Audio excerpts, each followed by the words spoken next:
ونفثه بسم الله الرحمن الرحيم ألم نشرح لك صدرك ووضعنا عنك وزرك الذي أنقض ظهرك ورفعنا لك ذكرك فإن مع العسر يسرا إن مع العسر يسرا فإذا فرغت فانصب وإلى ربك فارغب.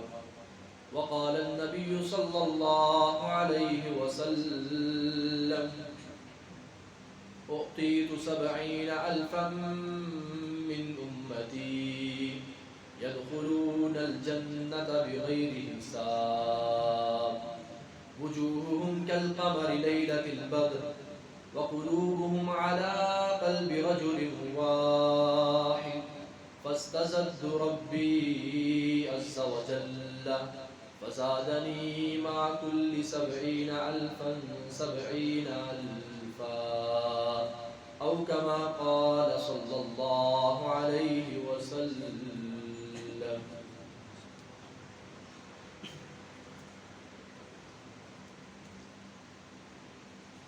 ہر قسم کی حمد و ثنا، تعریفات، تسبیحات اللہ رب العالمین کے لیے، حکم الحاکمین کے لیے، اور درود و سلام پیارے پیغمبر ساقی کوثر، شافی محشر،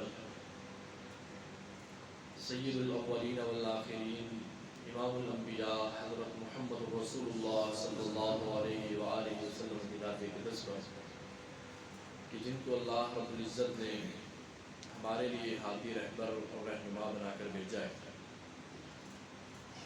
اللہ رب العالمین نے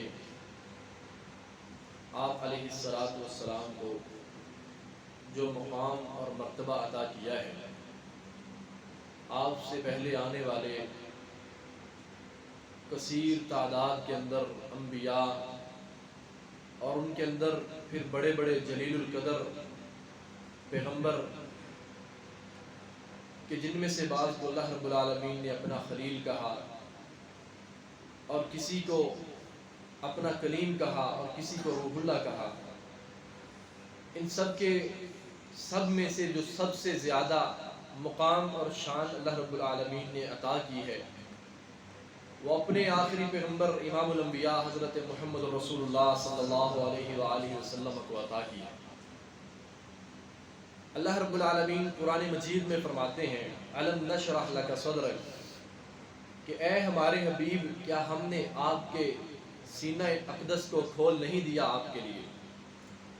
وَوَضَعْنَا عَنْكَ وِزْرَكَ کیا ہم نے آپ کے بوجھ کو اتار نہیں دیا.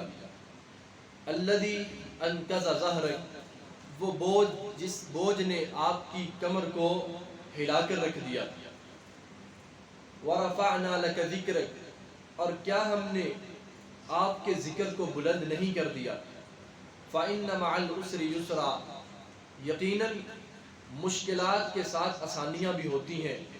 إِنَّ مَعَ الْعُسْرِ يُسْرًا یقینی بات ہے کہ مشکلات کے بعد بہت زیادہ آسانیاں آیا کرتی ہیں.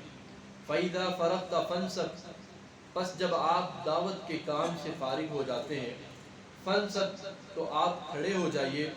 وَإِلَىٰ رَبِّكَ فَارْغَب اور اپنے رب کی طرف آپ رغبت اختیار کیجیے. نبی صلی اللہ علیہ وآلہ وسلم کی شان اقدس کے اندر یہ مکمل صورت ہے.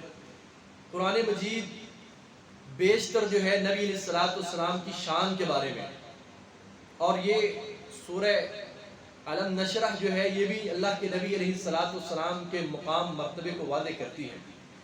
نبی علیہ السلام فرماتے ہیں کہ اللہ رب العالمین نے میرا انتخاب جو ہے وہ ایک عظیم، معزز اور شریف خاندان سے کیا ہے.